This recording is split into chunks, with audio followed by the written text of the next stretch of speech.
abomination. Hello, weirdos. This is a very strange, different Ride at the Movies video. It is bringing new friends into the fold. Of course, we have the name of Pedro Serrano from the Major League, aka Brian, the CAC. we also have Matty down there. You may have seen Matty from the telethon as the wild, wobbling, waving arm person. I don't. Morgan will get mad at me that I don't remember what those are called. Do you know the proper name for those, Brian? Wacky waving inflatable flailing tubeman.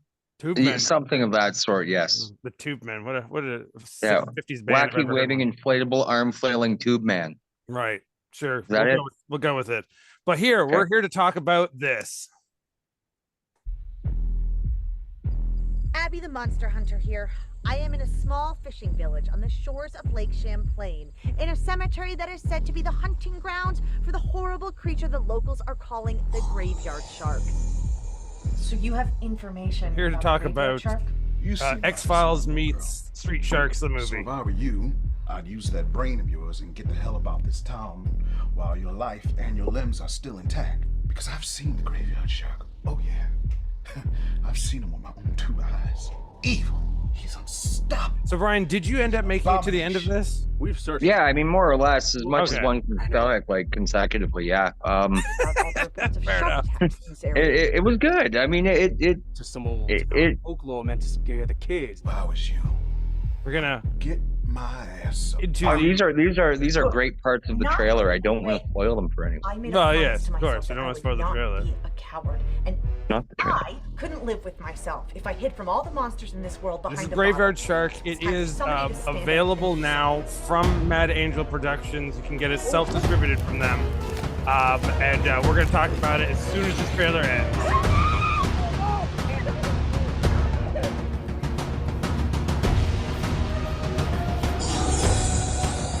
Blood.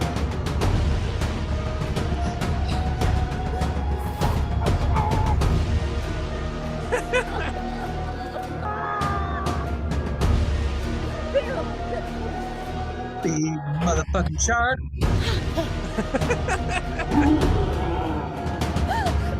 Oh, I didn't realize now watching the film there is a spoiler in the trailer.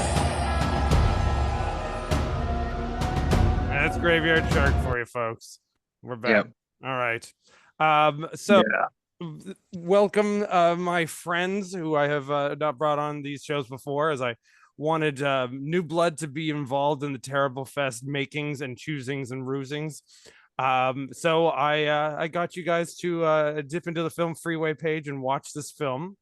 I have a couple of questions of if people reacted the way I did. One of my things was, after seeing the look of it, seeing that trailer, I knew it had to be funny, but I didn't think it was as funny as it was going to be. I didn't think it was going to be as silly. What were your reactions on that, either of you? Well, I mean, I don't know that I would. I took it very seriously from front to back. I am now heightened to the concerns of sharks in graveyards in a manner I wasn't before. Big on those Ghost Hunter cryptid shows, huh? Yeah. You know, the cryptozoology is going to be my next professional endeavor. No, I mean, seriously, let's dial it back for a second. The title's Graveyard Shark. I think you get what you pay for when you watch a movie like that, and it turns out the way it does. What did you think, Matty?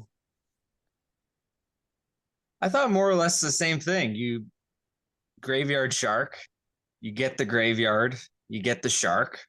The shark looks like a character out of a He-Man cartoon. Yeah, that's good. It definitely goes places that you wouldn't expect it to go. To me, it's not like it doesn't consistently push the envelope throughout the entire film, but there's moments where you're like, "Oh, this is what cinema could be now." I'm loving it. I'm being watching this genre of film for so long. I was surprised how it did fit in with them as much as it does. because there's so much gore in it. At the first scene is all dark and like a a stalker monster movie, which I was sold immediately in the opening scene. I wish the pink-haired girl was in it more.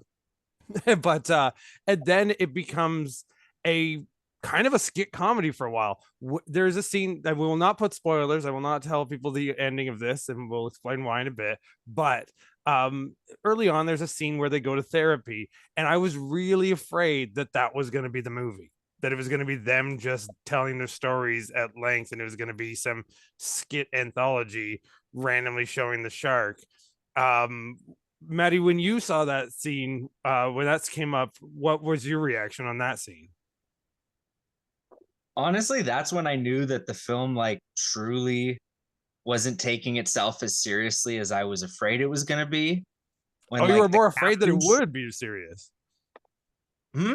You were afraid that it would be too serious, like it might like get too Well- dry if it tried to just be an act like Hatchet but with a shark man.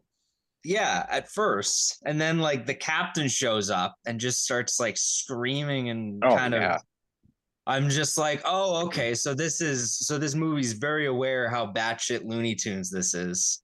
Okay, I'm comfortable with this. And for a second I was annoyed by like the gag they did in there where there was one guy at therapy who just told a story and then it had nothing to do with it. And so I thought, oh, there's gonna be all these throwaway stuff, because I thought, oh, we're never gonna see that guy again. Then when the captain came in and did he's the stereotype character of, I warned you kids not to go down there, you're all doomed, it's a death curse type character. I was like, oh, we're never gonna see him again. But that's not true. We did get to know all those characters. They did flesh out those jokes. They actually flesh out the captain's character probably more than any movie that's ever just walked in a guy like that. Fair. Did you think, Brian, do you think that the captain's character maybe went too far? Because again, without spoiling why, but he is a big clinch pin in it. Do we think we got to know too much about the captain? Well, yeah. Too much about his personal life, maybe? Perhaps. For those unfamiliar, think Troy McClure. Nonetheless, and those who are really deep in The Simpsons will get the joke. But yeah, the whole thing I thought about the captain that I liked a lot about it was his first, when you're introduced to the captain, it's an abrupt introduction. Yeah. And it sort of takes almost like, I'm watching this and I'm thinking, oh geez, they're gonna try to be serious with this. People are actually sad, and then there's this weird guy who doesn't make sense. And then here comes the captain he's got some fire to him, and it's really energetic, and I just wasn't prepared for it, but I thought that was one of the best parts of the movie. When you first meet him, I didn't think he would be like an actor. I thought he was going to be like some sort of like Tim and Eric walk-on character, like just this is a real guy that just yelled a lot. And then later on we pretty much find he's more of an actor than anybody in the show. The one serious character is the sheriff, and plot wise, again without spoilers, he is a clinch in you need him in a story, but I almost didn't want him because he seemed to be the one character that wasn't having any fun, and I was like, oh, why is he serious and the rest of the movie not? Which I think a lot of people, I think normies, you guys are are compared to me maybe a little bit more normal, but you're still not normies. So you've definitely witnessed enough weird stuff that I think when characters clash in a film, you're fine with that. But I think a lot of people who see that might be really confused, like thinking maybe the sheriff wasn't told how funny this movie was, because he's never in funny scenes.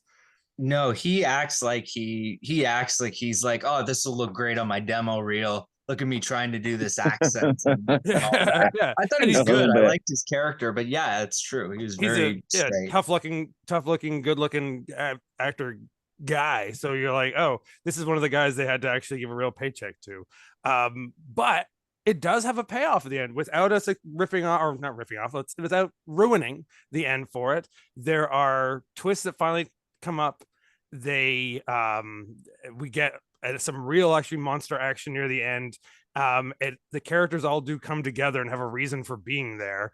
And when it comes to, did you feel satisfied knowing that much about the Shark Man? We'll start with you, Matty. knowing that when you find out the Shark Man's like reasoning for everything. I like that there was like some lore. You know, I enjoyed that there was like some storytelling going on, and it wasn't just like straight up shark biting people and then they die. Because I was kind of worried that that would be the whole movie, and I think that would be enough to an extent. But the kills in this film are, some of them are kind of more creative than others. It gets a little bit repetitive. So I'm glad that there was at least kind of a bit of a batch. I keep saying batshit, but the movie really is batshit. And I'm glad that there was that. There had to be. There were these through lines that were just like, oh, that's fun. There were really big laughs I got from this film, and I didn't think I was gonna be laughing. I didn't think I was gonna be gawking at the screen for that long, going, "What the fuck did I just watch?" Yeah.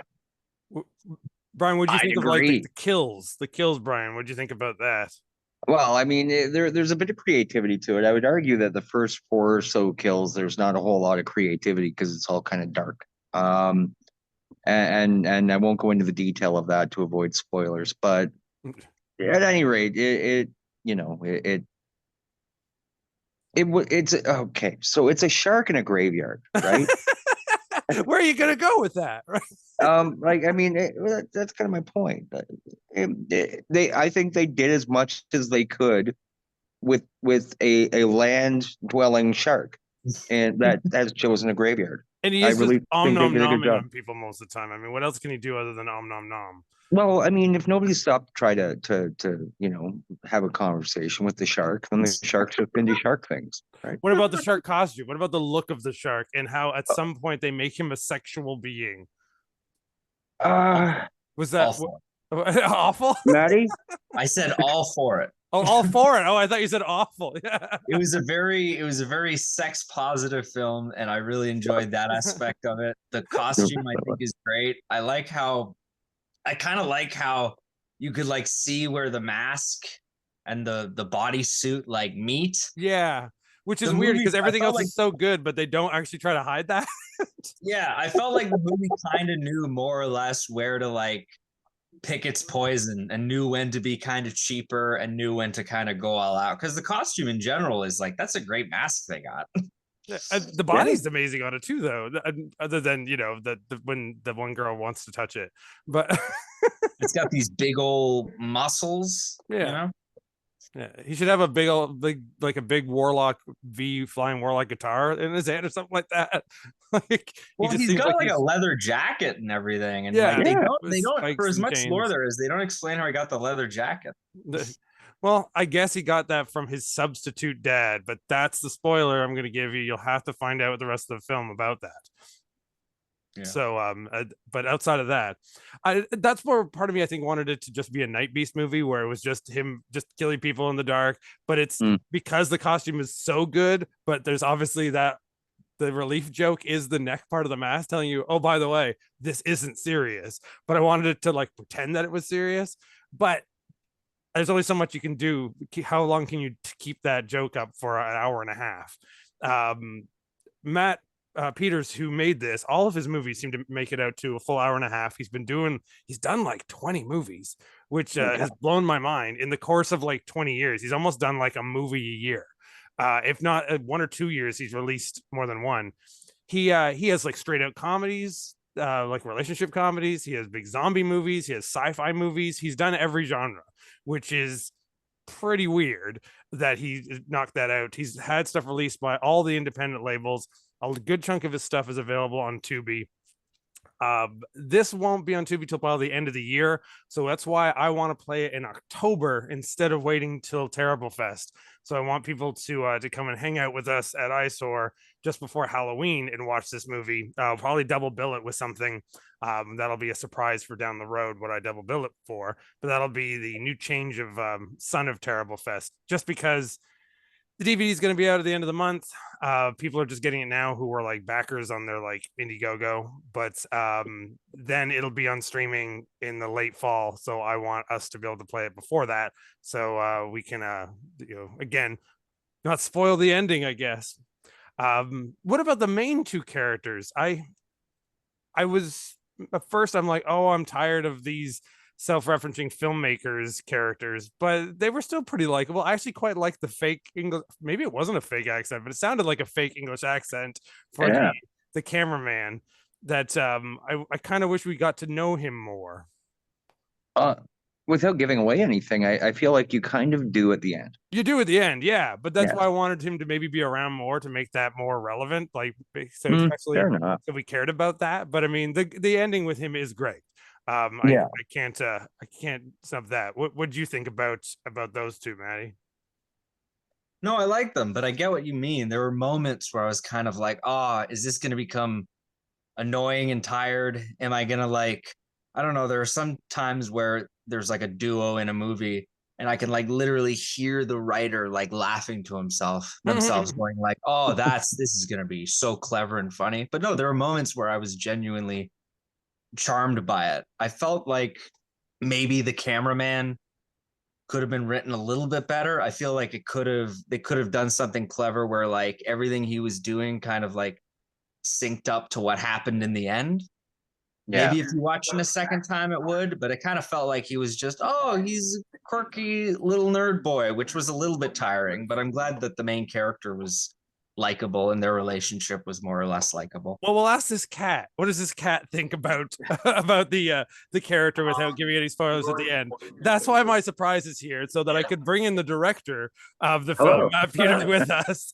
So Matt, I tried really hard to tried to get these guys to say something negative about the film, and they couldn't. They wouldn't say a single negative thing about it. Every time I tried to like lead them in that direction, they wouldn't do it. They enjoyed it. I've failed in making them embarrassed because they have nothing to defend themselves against. My big question to you, and I think that we brought up in this conversation that you've walked into, is how self-aware do you plan to make your movies? Part of me was like, there's a level where you could have just done it straight-faced like a slasher film and been like, well, the joke is that he's a shark on land. And then there's moments where you take it to every level. You go to every part of it. You do silly comedy. You go back to slasher. You go back to those levels. Is that something you like to do in your films in general, that you want to like take it to every level? I believe so. I mean, definitely we came in and approached it very self-aware. We knew the type of film that we were making. We knew what we were budget-wise, and we kind of looked at what was going on with the genre itself and kind of developed a film based off of that.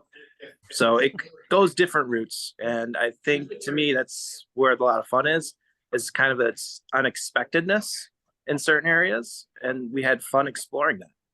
It normally does because Matty, you mentioned how you thought you were not going to laugh out loud that much to yourself with it, but you did. Can you think of a part without later on spoiler part where you think you did laugh out loud the most? We had a very hard, difficult time filming. I want to say the bar scene. It's mixing two Matties, but so of my Matties, Matty, when you mentioned you're laughing at that, what scene do you think you stuck out for you the most? I don't know if it's a spoiler, so I don't know if I can say it, but I can edit say that I can blur your face and change your voice or whatever. I just don't want to spoil the film is all. Say it anyway. We'll figure it out. I'll put a big thing saying Matty did a spoiler if it did. The captain having sex with the mermaid. Right. And how like it's like it lingers on that scene for a while and he keeps talking about it. And of course he's telling the main character all this. So it's cutting back to the main character being like, this is completely unnecessary. But I think unnecessary jokes are kind of my favorite type of jokes. And once you get halfway through that film, I think you realize that's what's necessary, no pun intended. So that's actually the first scene I wrote for the whole movie. So bravo. Good. I want to shake your hand right now. I wanted to come up with the origin story, and the two actors in the scene, Burndell March and Stephanie Ward, I worked with them in the past, and I wanted to create a scene in which Burndell would bring his comedic timing to. He plays the captain, and his main goal in any scene is trying to crack up the actor he's working with. So he brought like a lot of extra props, like the lobster, the captain's hat, all the stuff that wasn't in the script. He just took it to a whole nother level, and it's fantastic. It came out much better than I actually imagined when writing it. So I'm very happy with that. We talked about him thinking when he was introduced, we thought he was going to be a throwaway like gag character, and then realized that he's probably like the actor of the whole cast. There's next to maybe the sheriff. We were like thinking, oh, this is interesting. What with me doing this with these two guys, bringing them here, not letting them know you were coming in. It's something I like to do. I'm putting Matty and Brian, who's again going by the name Pedro on the screen there. I'm forcing them to be in my next film that we do, where I don't really let many people know much of the script. It's just on the fly. Well, yeah, I mean, you're gonna show up on the day. To be in this. Yeah, I know you've asked, but I mean, you're gonna. I'll send you the script. I will, but but a lot of it will have to be raw. And then Brian, you're gonna have a cameo in this movie, and you're just gonna be a stoner. So at least you know where you stand. I'm playing myself. Yeah, there you go. But That's perfect. But I was thinking for the sheriff, how much of the rest of the film did he know? Because the sheriff feels like he's the most serious. He's legitimately intimidating a guy in that film. And it feels almost like some of the scenes that he's not in, he doesn't even know that's happened. So yeah, like the character is like that. So the character of the sheriff, to me, was the grounded character who doesn't have any jokes really. He's the one who takes things very seriously. He also like has a lot of emotion in it. Especially with his backstory and things that he delves into. I mean, the actor himself, read the script and was prepared for it. But as I wrote the story, I kind of kept his character separate from like a lot of the shenanigans that go on in the film. To kind of add that straight-laced character in there that could kind of be serious in times and set up things in certain ways. So after leaving everything to be shocked to our friends here, we are doing Terriblefest. I just mentioned before we brought you in, we do it usually in March. You are bringing this to like streaming sites in the fall. It is available right now through Mad Angel Productions website. I'll splash that on the screen and post edit there later. You've also got other titles out right now, like released. Which is it on some of the streaming already? Usually they do. I think Killing Time is out there. Killing Time's out there. Our film that came out last is Big Brood, which is a family horror film with aliens and like almost dropping the name here, right? Like a Body Snatchers type of creature feature that's pretty cool that just came out last year. And that's on Tubi, Amazon, all of them. So definitely check that out. The last thing I watched of yours on Tubi is the most unlike what I've seen of the rest of your stuff, though, is watching Barely Coping. Yeah, that's very different. It's a few years old now. But yeah, that's I was in a place and I kind of wrote a dramedy of sorts, kind of a fun thing about a man who thinks he's a panda and he's helping family out through tragedy and all the fun stuff that comes from that. So it's a little bit different than Graveyard Shark in a lot of ways. We did a panda slasher film, and so these two guys have seen me running around in a panda head several times because I keep it at the shop where Matty is right now. He's at the shop and I'm at home. We did some weird placement. We both showed up at the wrong places. My fault, totally, because I'm a terrible director. Unlike Matt Peters here, who has been knocking out these films for about 20 years now. You've knocked out about 20 films. Yeah, the last about 17 years. I think I'm rounding. Graveyard Shark's film number 22, and we're starting our 23rd one in August. So yeah, so you're due like a movie and a half a year. Yeah. We're trying. I mean, now it's like about a film and a half a year, sort of. Yeah. How did COVID make you feel during that? The big thing I talk about with all the independent directors is how we all learned to cut some very weird corners. Yeah, so COVID, we didn't put any films out, I think, for like 2 or 3 years during that time. We just kind of fell off there, which we would probably have more films out if that never happened. But it was a good thing. Who would know with the amount that you've made? Yeah, it was a good reset, though. I mean, it gave me some time to get more relaxed and get back into the creative vibe of things. And I think since post-COVID, we've been on quite a good roll with movies. We had Killing Time. We did X Grinder 666, Big Brood, and now we just did Graveyard Shark and getting ready for our next film, which is called Blood Red Beach. Great title, loving it. Axe Grinder 666 also on Tubi is also Yes. it's available from Sterling, or is that Yeah, we did that one Oh. for Sterling Entertainment. right? That puts you right into the canon with the rest of the scene. I always talk about the guys that I talked to on here because you are now amongst some of the most legendary and most infamous of the no budget filmmakers being in that series. That has locked you in with great and bad company, which is a pleasure to know that you're part of that. Which again is why I try to bring more people into this, try to get more people connected to them. Why we're going to show yours in October, not for next Terrible Fest, because I want people to see it ASAP. Awesome. I don't know yet what I'm going to pick. I'm going to double bill it with something. Okay. Probably the choices of what it's going to get double billed with is a no budget killer gopher movie from Saskatchewan, or a goths on LSD movie. Well, you'll have to stay tuned to find out. I'm looking forward to it.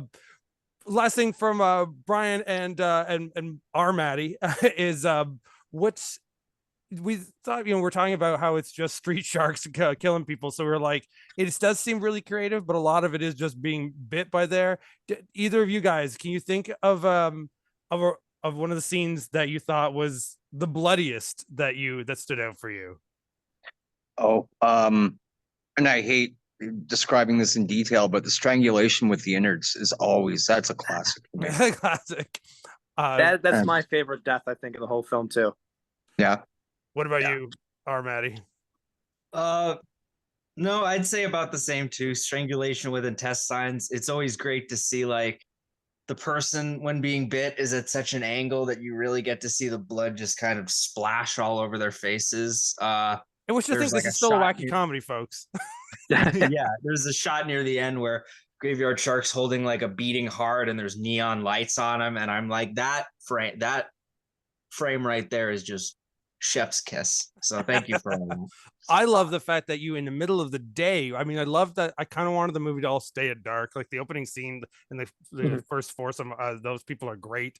I really wanted to actually see more of them, but as we know, for budgeting and stuff like that, you can do one scene and then you're like, okay, when am I going to be able to get around here? Let's schedule these people. So you got to spread things out. That's why I think you got a lot of characters in there, which sometimes it can be dangerous to juggle that around. But the scene, which again, it's fine for me that it's sort of an unrelated throwaway scene. Luckily, the characters come back into play. Is the couple getting engaged at the cemetery during the day, and the amount of blood you spray on that cemetery in the middle of the day?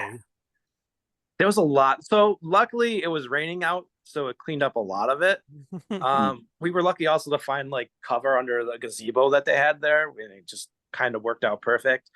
But yeah, there was a lot of blood. I don't think we were expecting as much blood to come out of that thing as it did. But it just kept on going and going and going and just shot so much blood. And to me, that was fantastic, right? It kind of added to the scene, and we just covered everything up. And luckily, the rain washed everything away, and we didn't get in trouble. So that's all good. Right. I mean, I was speaking to the do all three of you know the film Manborg? I know of it. Yes. By effects specialist who has done also the great films like The Void and did Psycho Gorman, but his first go at it doing his own release film was Manborg, and he even did just a tiny short at the end of it for Biocop, which is a character in Psycho Gorman. And he had a bunch of friends of mine at it, and when they came back from it, I was like, "Oh, I didn't get to it." He's like, "Oh, you won't feel so bad." Everybody got really mad because we spilled blood everywhere in this place that we weren't actually renting, and then we all got in trouble from the people who owned the place, and we couldn't get the blood out. Yeah, that's always a worry. We were kind of worried with that in one of the locations, but we were able to get it all up. But yeah, I guess a risk you take when you use a lot of blood, right? That it might not come out.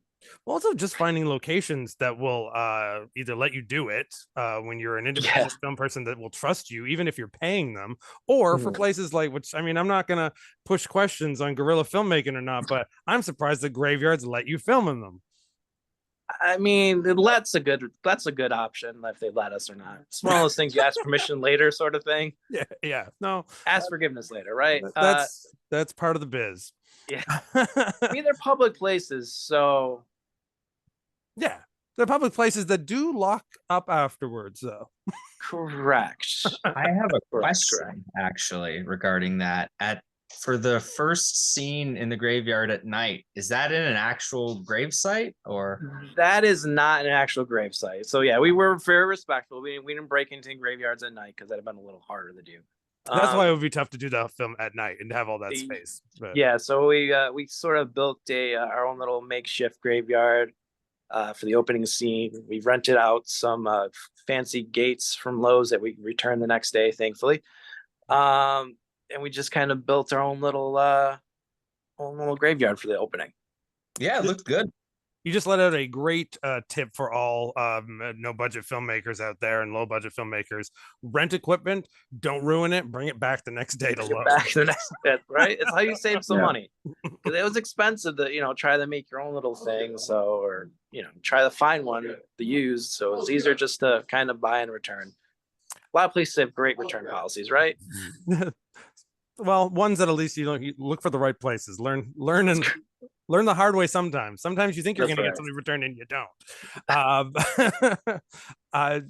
And the last thing before heading out of here, because again, we talked about Son of Terriblefest is going to play it for the early Halloween thing.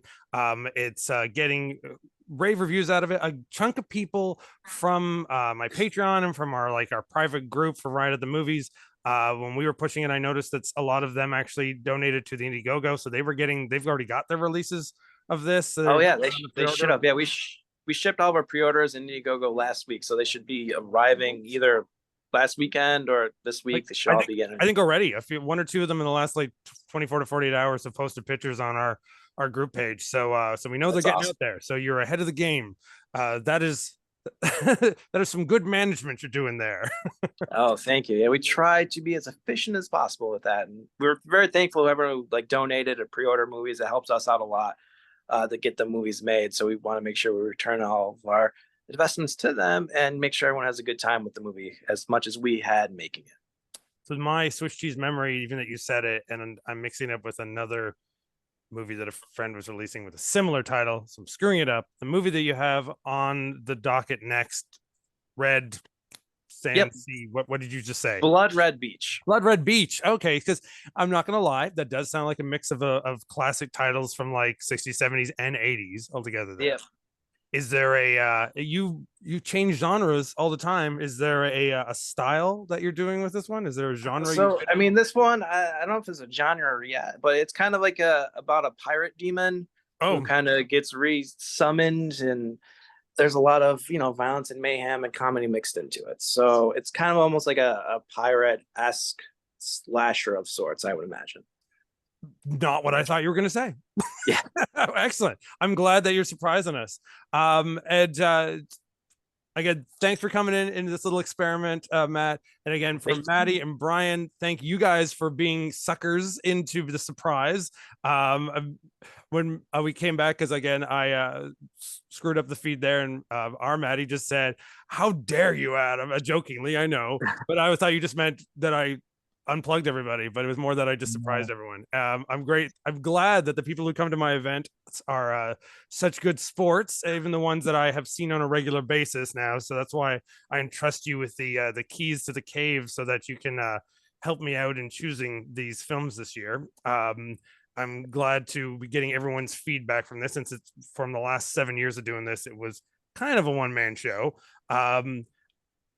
With that in mind, last question to you, Matt. Other than actually two last questions. One, what's the name of your cat? Because that's important. My girlfriend will be upset if I don't ask.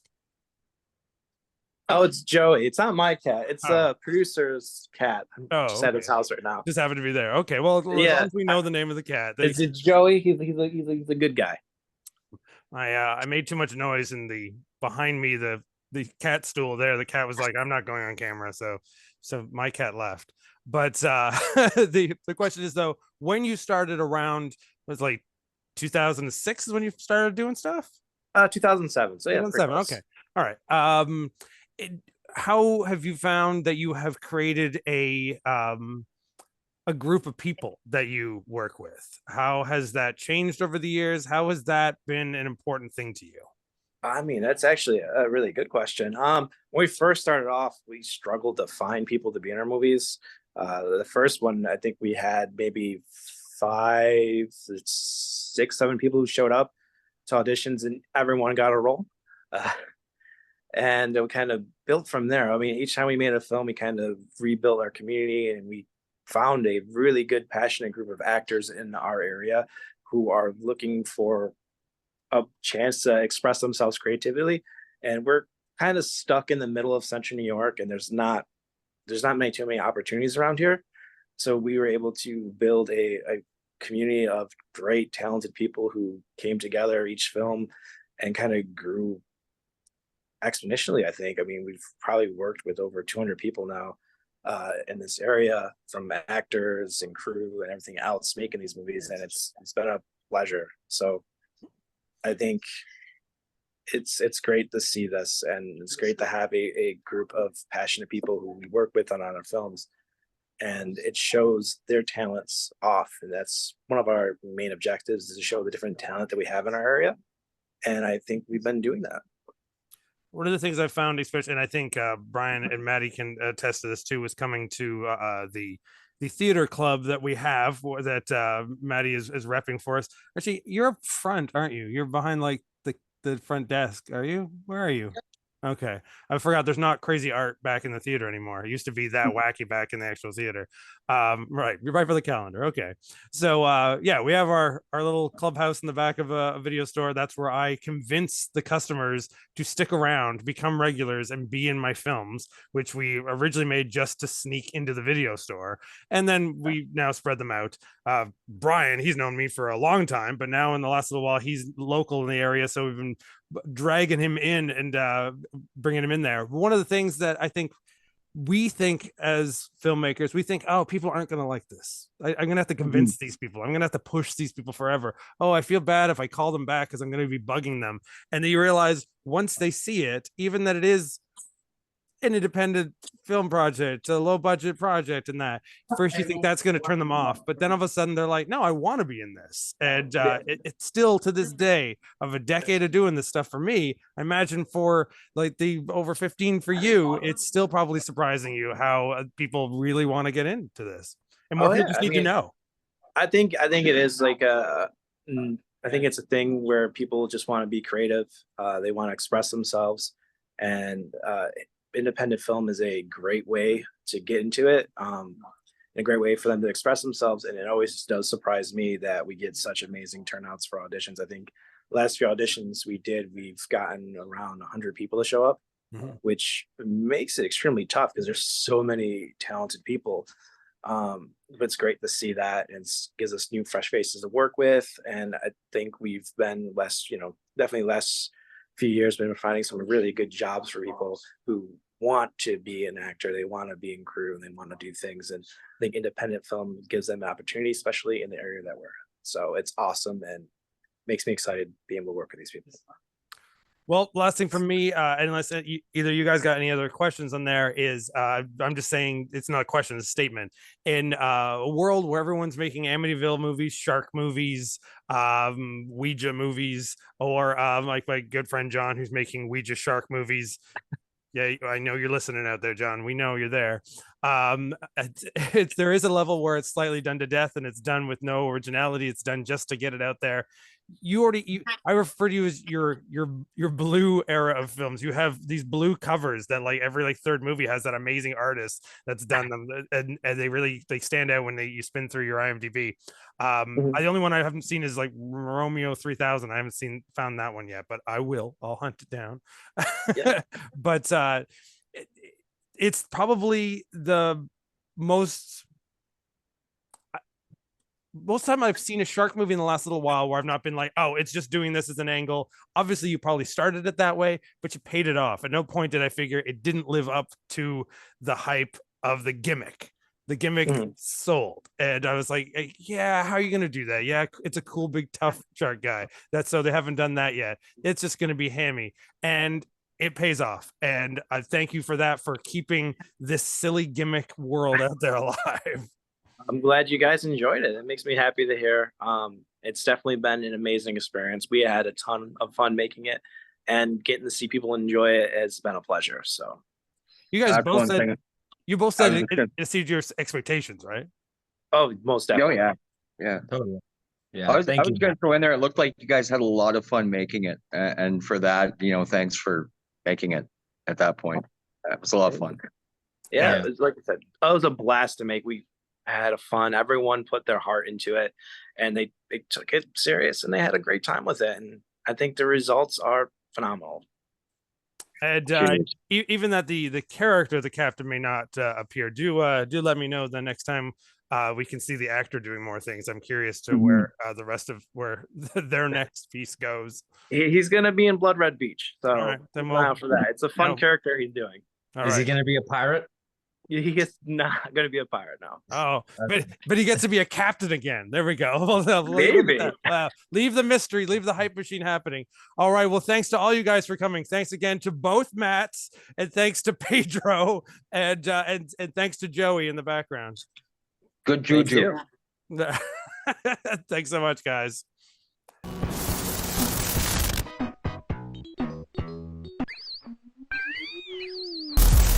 He's an abomination. Audio Video Plus. He's an abomination.